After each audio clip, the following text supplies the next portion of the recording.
మా అమ్మ ఆత్మహత్య చేసుకుంటా అంటున్నది. మమ్మల్ని మీరే కాపాడాలని చెప్పి గుంటూరు కలెక్టర్ మేడానికి కంప్లైంట్ చేసిండు 10 ఏళ్ల పిల్లగాడు యశ్వంత్. చూసిండ్రు కదా, జబ్బకు ఈ స్కూల్ బ్యాగు చేతుల కంప్లైంట్ కాగితం పట్టుకొని సీదా గుంటూరు కలెక్టర్ ఆఫీస్కి పోయి గ్రీవెన్స్లో కంప్లైంట్ చేసిండు. అయితే అసలు ముచ్చటేందంటే, గుంటూరు జీజీహెచ్ దవాఖాన ముంగట గీళ్ళమ్మ టిఫిన్ సెంటర్ నడుపుతున్నదట. నాయనేదో లారీ నడుపుతున్నాడట గాని గీళ్ళని అస్సలు పట్టించుకోడట. వీళ్ళ అమ్మ నడుపుతున్న టిఫిన్ బండే గీళ్లకు జీవనాధారం అట. మరి రోడ్డు మీద పర్మిషన్ లేదని చెప్పి మున్సిపాలిటీలో దీపిచ్చిర్రో లేకపోతే ఇంకెవరైనా దీపిచ్చిర్రో తెలియదు కానీ దవాఖానా ముంగటున్న టిఫిన్ బండిని ఖాళీ చేపిచ్చిరట గీ నడుమ.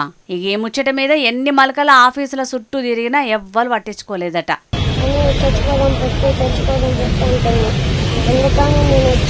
ఇంటాయన పట్టించుకోకున్నా సుతం ఇంటిని నడిపియనికి టిఫిన్ బండితోటి తిప్పలు పడుతుంటే ఉన్నొక్క ఆధారం లేకుండా అయిందని మస్తు బాధపడ్డదట గీళ్ళమ్మ.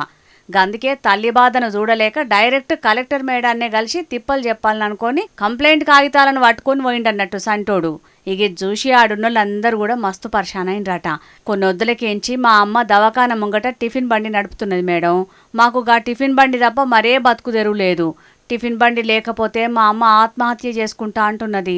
ఎట్లనన్నా ఆఫీసర్లతోటి మాట్లాడి మాకు పర్మిషన్ ఇప్పియ్యురు మేడం అని చెప్పి బాధలన్నీ కలెక్టర్ ముంగట చెప్పుకునే వరకు తల్లి కోసం పిల్లగాడు పడుతున్న ఆరాటానికి మేడం మనసు సుతం కరిగిపోయింది.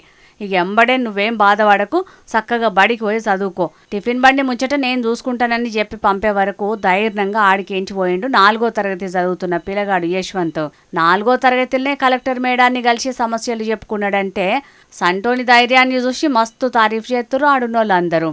పట్టు వదలని విక్రమార్కుని లెక్క తల్లి కట్టాలని చూసి కలెక్టర్ మేడం దగ్గరికి ఎంచి పర్మిషన్ తెచ్చుకున్నాడంటే గీడు మామూలోడు కాదని అనబట్టిరు చాలా మంది గీ ముచ్చటెరకైన పబ్లికు.